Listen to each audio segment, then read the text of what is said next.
স্বাগতম সবাইকে আরেকটি নতুন ভিডিওতে। এই উত্তপ্ত গরমে কাতারে প্রায় 40-45 এর উপরে তাপমাত্রা পড়তেছে বর্তমানে। আজকে আমরা ট্রাই করব দুটি শর্মা। দুটো শর্মাই আরবিক হওয়ার পরও এক অপর থেকে অনেক ভিন্ন।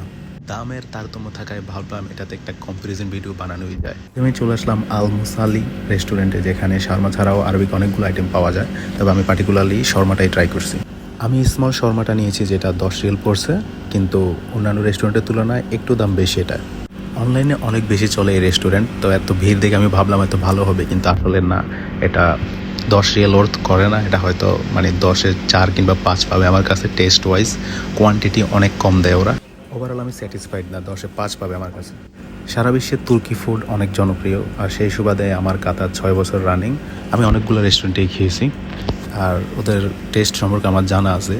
তাই আমি জানি যে তাদের রেগুলার শর্মাগুলো অনেক ভালো হয় টেস্ট ওয়াইজ। যার ব্যাপার লাগলো এখানে তুর্কি রেস্টুরেন্টে একজন ছাড়া সবাই নেপালের, যারা শর্মা তৈরি করছে বা অন্যান্য ডিশগুলো তৈরি করছে দেখলাম বেশিরভাগগুলো কি নেপালের।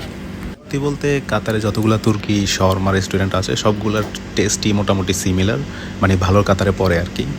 এটা 6 রিয়েল নিছে আমার কাছে, যেটা ওর্থ ইট।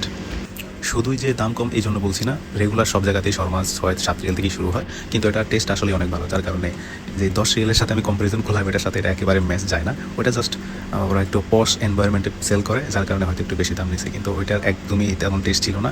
আর টেস্ট এটা হয়তো আরবিক বেস্ট, যে তাই আমার কাছে ওই দামিটা ভালো লাগেনি। এমন না যে আমি খাইনি আগে আরবিকগুলো, আমি খেয়েছি অনেক আরবিক। 10 রিয়েল ভার্সেস 6 রিয়ালের শর্মা জিতে গেল তুর্কি শর্মা। ভিডিও শেষ পর্যন্ত দেখার জন্য অনেক অনেক ধন্যবাদ। ভালো লাগলে লাইক, শেয়ার এবং ফলো করবেন। আবার নতুন ভিডিও নিয়ে হাজির হব শীঘ্রই।